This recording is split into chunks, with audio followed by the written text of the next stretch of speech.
to another episode of Diary of a Poorfessional. It's Ashley. Lou here. And we have a lovely guest with us, Gabrielle, who's an artist. And before we get into all of that and all that she does, let's get into our gratitudes of the week and discuss what we're grateful for this week. And I will start it off and say I am grateful for the anticipation. I know, right? I was like, for that anticipation of vacation. I like the moment prepping for it. Like, I feel like I'm a little bit in a better mood for work lately. Feel like I got a little extra pep in my step to get things done because I have something so much fun looking forward to in the next few weeks. So I enjoy the anticipation and getting ready for vacation. I love this moment. I love packing. I like thinking about what I want to wear, things I want to do. I'm usually in such a... And it makes sense because... Definitely feel you. It literally does not feel like vacation until I'm at, like, wherever I'm staying. Not even in the airport, not even on the plane, not even through customs. No. Right there, huh? A lot of times I get anxiety. I always feel like, did I book the right day? Am I going at the right time? Did I even book it like on the right year? Like, I'm telling people I'm going on vacation and somehow I messed it up, and I like every time. That's interesting because I kid you not, Marlu, I looked at our itinerary multiple times. I said, did I get right Marlu's birthday right? Did right. I of course I know her birthday. How could I mess that up? But I went back in the email. So she's trusting me to put in her information. I kid you. Like, but yeah, that's what I'm get there. Yeah, exactly. But that's what I'm grateful for this week. That anticipation for that time of just, enjoying my time off and resetting. So yeah. Mm-hmm. I am grateful for, I don't know how to describe it, so I'm just going to tell my little story. So I had to be in this new setting and I knew no one there. And it was like, we were all there, learning or whatever. And it was crazy because I don't really consider, I'm really to myself. And a lot of times me to myself, people translate as resting bitch face or whatever. But people were gravitating towards me and we were having conversation. People asked me, hey, let's exchange numbers. I was like, me? Me? Somebody want to be my friend out here? It's crazy. And it was multiple people. And I was like, oh, I like your energy. But I wasn't thinking about, it didn't even cross my mind to be like, oh, let's keep in contact. And they were like, oh, hold on, you getting her number? Let me get her number too. And I was like, I'm grateful. She still got it. That's it. Look at you making friends out here. And being I know, who would have thought? Who would have thought?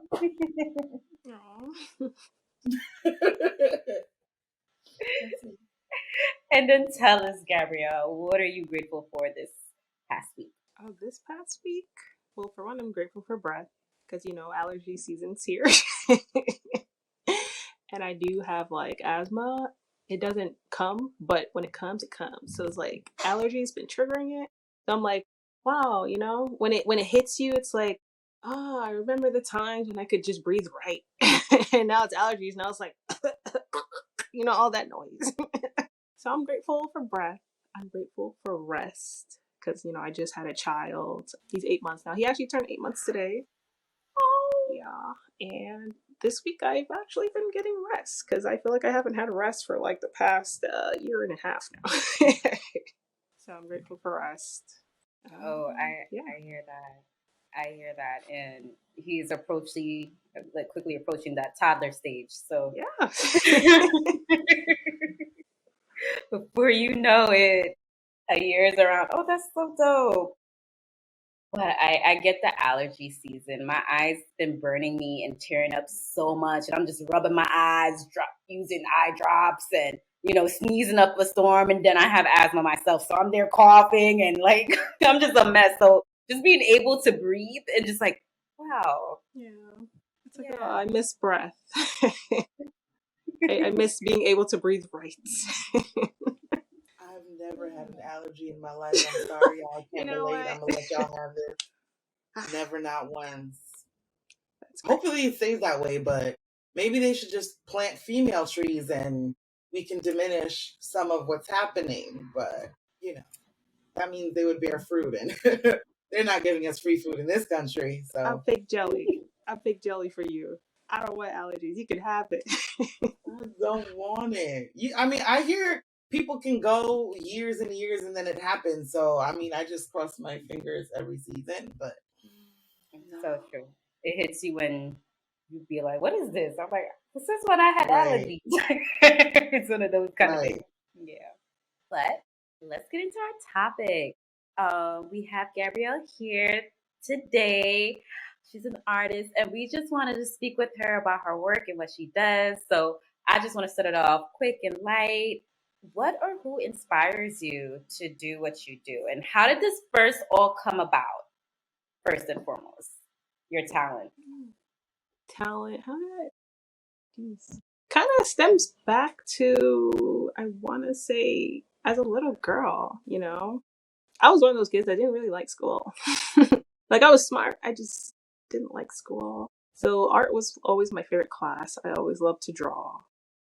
It was always like intriguing to see other kids draw so well. It looked fun. It was fun. By the time I got to like high school, I started taking some art classes. I became a senior art major. That's what it was. Yeah, so Oh, there was like this class where it's like it was diverse within the arts. I think it was called studio art. I can't remember.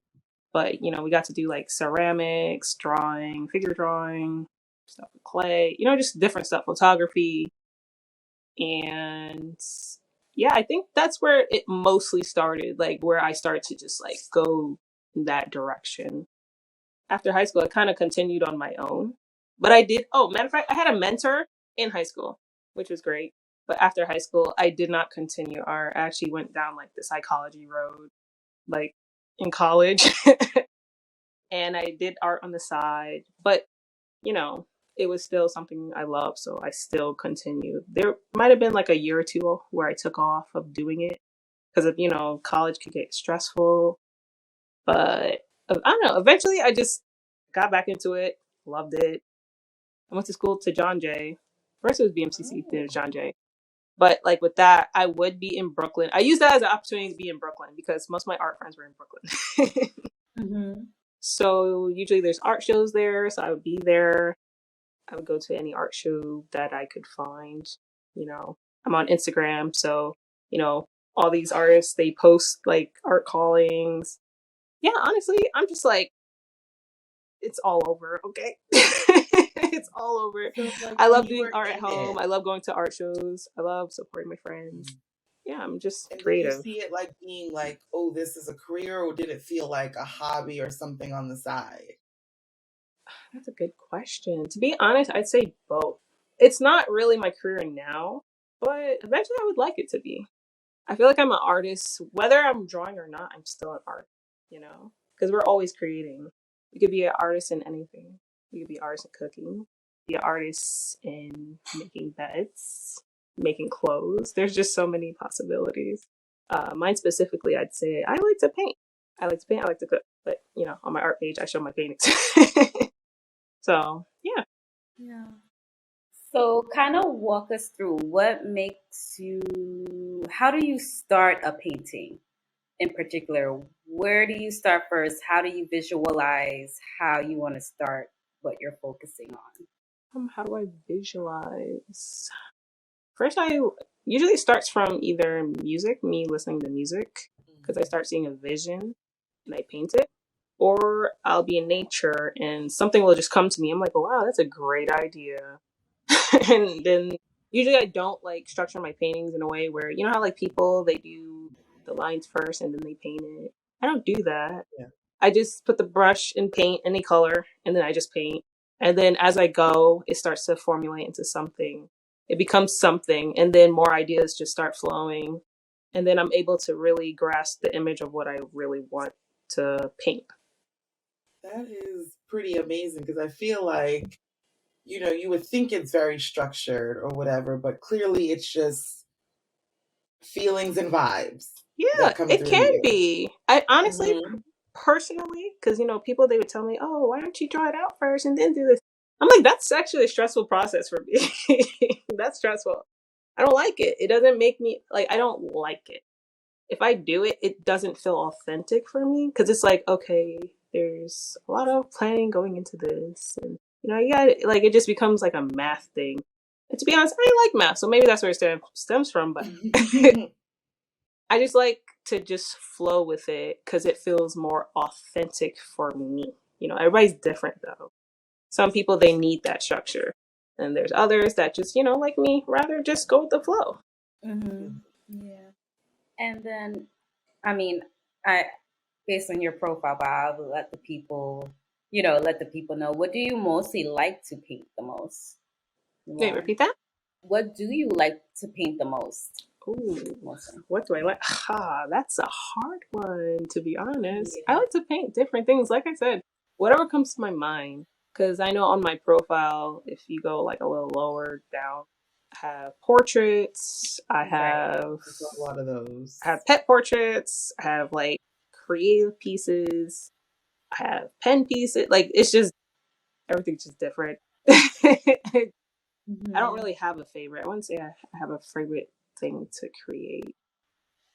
I go through phases. As an artist, I go through phases. So it changes. There's not really anything that I'd say is favorite because it changes Mhm. Yeah. for me. Yeah. So That's like great. the profile like portraits that we've seen that at least I've seen on your those just come like from your mind, like that's crazy to me. Like how does that For happen? those, for that, those specific pieces, they're actually part of a project that I'm working on right now. I don't want to say too much in this, but you'll see as you go because it's kind of bigger than what it seems at this moment. But with Mm-hmm. those, I've been asking like people that follow me, and which could be like either friends or like random people that may look at my page, like, hey, send a picture of an expression that kind of sums up who you are in a way. Because they say your face expression.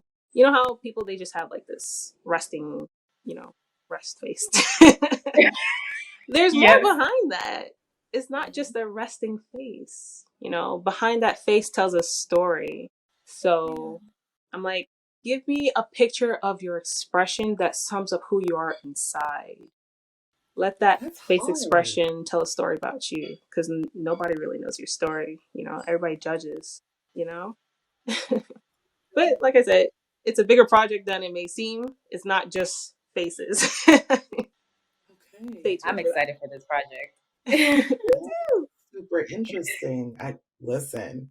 I mean, obviously you've been, been drawn to, you know, art and everything since you were young, but how have you feel like it's transitioned over the years, especially now as a mom? Hmm.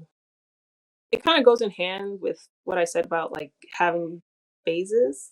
So now that this is my first child, by the way. So I did try to like paint while I was pregnant, but honestly, I found it pretty difficult. I didn't have that same like inspiration, that feeling to do certain types of paintings. So that's why you may see like different types of paintings where it's like it'll be a face or it'll be an animal or it'll be some crazy looking thing. Because it's like during that part of my life, it was different. There was major changes, so it's like I don't feel like the same person. So my art will reflect that because I'm not the same person. You're not seeing the same person create pieces like these same pieces. You know how people they have a constant like you'll see many paintings. You'll be like, oh yeah, that's that artist. I feel like when you go through changes, your art changes with you. It becomes a reflection of what's going on. So, like those paintings during that time, during motherhood, when I'm starting to become mother last year, I was doing different things. It kind of just went like a roller coaster. I think it started when I was doing the butterfly piece on my profile. I think you might see that. There's a butterfly piece, and then it goes to like something else, and then you see like portraits, whatever I was feeling, you know? Mhm. Yeah.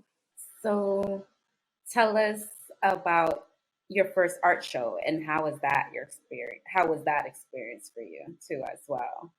Okay, my first art show was when I was in high school, when I was a senior art Mhm. major. We had it was like an art auction and also like a separate show. So, with the art show, we had to stand by, like our booths and talk about our art. It was different for me because I don't usually do that. I don't really like to get up in front of a crowd and talk about my pieces. So I was the artist that usually walks around. I kind of still do it. Sometimes I don't, but I'm the artist that walks around and talks to the people instead of letting them come to me. Because then, people stand there like, oh my God, who's the artist? And I'll stand right next to them like, wow, I see the vision too. Because, they start talking about it. And I'll be standing right next to them like, wow, I see that vision too. And they're like, oh my gosh, if only I could find the artist. I'm like, oh, I painted that. And they're like, oh, like, yeah. So, yeah, you know, but yeah, at my first art show, it was definitely a different feeling. My first piece that got sold, because we painted on like clocks and chairs and like furniture. Mine Oh, was a piece. It was a clock, and the piece that I painted on the clock was Marc Chagall's "I Am the Village." And I don't know. From there, it kind of took me somewhere because it's like, wow, I was surprised by how I painted that painting onto a clock because people were like, "Wow, that looks like the actual painting." I'm like, "Really?" And it kind of made me feel something on the inside. I'm like, "Oh my gosh, I'm that good? I didn't know I was that good." And plus, like, I just love the vibe about it, and I kind of just wanted to go like beyond with it. But like I said, kind of after high school, I kind of dove into something else. But then eventually, I came back to it. so you said you are not full-time artist now. What, like in the perfect world, would get you to be in that space? I mean, I don't consider myself not full time, more like part time. Right. I mean, but if we want to be technical, it would be full time because we're artists. We're always doing art constantly. Yes. But if I want to be a full time like painter, you said what would get me to it? Yeah. Honestly, I feel like if I'm just more consistent with it and just like putting myself out there, I feel like I don't try hard enough, and I feel like I should. But we all have our like roadblocks that we have to get past to kind of make it to that goal. That's one of my goals eventually. Okay. Part of your 5-year plan. Yeah, it is. Love that. I just have I always have all these ideas, so it's just like, okay, how do I get? I gotta be more organized. That's what it is. Because like now Oh. that I'm a mother, I gotta multitask. I gotta multitask, so it's just like, okay, I gotta do this. But that's another journey in itself because it's like we gotta learn how to also separate from being a mother and being able to do what you like, what you used to do, and starting new things. It's true. Let me tell you, from one mom to another, there will always be an excuse and a reason to like, and most of the time pretty valid reasons not to do something or hold off doing something. But trust me, if you want it, you can do it and you can make it No, happen. that's a fact. That's a fact. Sometimes it may take time. Like I started, painting a little at a time each day. Usually I have my baby. He might try to paint with me and I'm like, wait, hold up. Listen. I work too hard for this, okay? But yeah, I think that's what it is. Like sometimes, we want to sit there and do it all in one go. Sometimes you just gotta take your time. And that's where I'm starting. Just taking my time. Because I'll get there eventually. At least I did something. Because I could also choose not to do nothing within the whole day. Amen.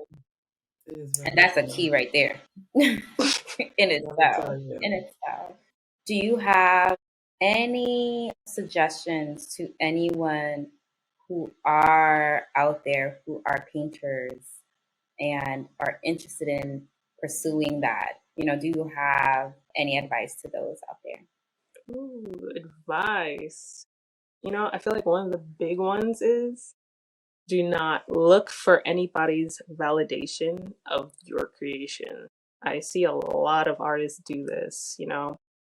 They'll post pictures, they'll post paintings or something of their art, and they'll get discouraged because nobody's liking it, nobody's sharing it, and then they'll feel like, oh my god, I'm a bad artist, you know. They start kind of self-sabotaging, and it's like, no, you're good. Don't worry about what people, whether they're liking it or they're sharing it. Don't worry about that one person that's just like, I don't like it. Like, are they an artist? Are they you? That's just like one person out of how many other people that probably like it, but they're not saying anything. So yeah, that's a big one. Don't, unless you're looking for critique, don't give a rat's arse and what anybody has to say. Don't look for that validation. You know how good you are. Nobody else could tell you how good you are but you. Mm. Yeah, that's my advice. Right. And I do have one last question. Mm-hmm. I mean, New York is a very diverse place, but I mean, how is it in the art world as not only as a female, but as a Black female? What was the last part you said? But as a Black female, how is Ooh, it in that art world? in the art world in New York specifically. I mean, If you you want to tell me what broaden the it, you circles you can. run, hun. Well, I'm gonna say from my like personal what I observe, I would say for like as a Black woman artist, Brooklyn would be where it's at. I'm from the Bronx, but Brooklyn would be where it's at for Black women, because you know, I mean, look, I look in the Bronx and it's like I don't see that support for Black women as much as I see it in Brooklyn. This is why I have so much respect when it comes for the arts in New York. Brooklyn is where it's at because they support the Black men and they support the Black women. You know, quick story. Black History Month. I think last year, it was either last year or this year. There was I think it was like I forgot who they were. They were looking for Black artists, right? And it's for Black excellence. So I applied, you know, because they were looking for artists to show, and they were like, my art has to show Black excellence. And it's like, what does that even mean? I'm Black. And here's my art. It's excellent. So like, can you explain what Black excellence is? Because, you know, it's very rare. From what I see, it's very rare to see galleries asking specifically for Black art in the Bronx. This is why I go to Mm-mm. Brooklyn. So it's like, I feel they always have some type of limitation or some type of requirement when it comes to like Black art. When they say Black art, they expect for like African stuff, you know, the stereotypical things. And it's like, that's not all that we are. Right. That's not all that we are. We create other things too, you know? So, yeah, like as a Black woman artist, Brooklyn would be the place to kind of branch out because I see so much support there. So much support. We love that. We love that. And we hope to support you and have other people check out your work. Can you let them know where they can find you or your latest gallery or anything like that? I said, can you let the people know where they can find you and your artwork? You can find me on my Instagram at I am Gabby, Gabby, Mo, Mo. Yeah, that's the only place right now. I got to create my website. Do you have any upcoming showings or part of any art galleries coming up or anything? Not as yet. There might be one in May, but I'll post that. Usually, you know, people that follow me, they'll know. Because I always keep people updated on the Instagram. Even Facebook, but I don't usually, you know, send people to Facebook. Oh, because that's where, like, all my thoughts and, yeah. Instagram is where it's at, you know. Where's That's that? where we're all connected. They'll know through Instagram. All right, y'all heard her. Y'all know where to find her. So, everyone, let us know your thoughts. We hope you enjoyed this episode. Thank you, Gabby, You're to welcome. join us today. Thank you for having me. Yeah, of course. So, All right, everyone. Till next time. Bye. Bye.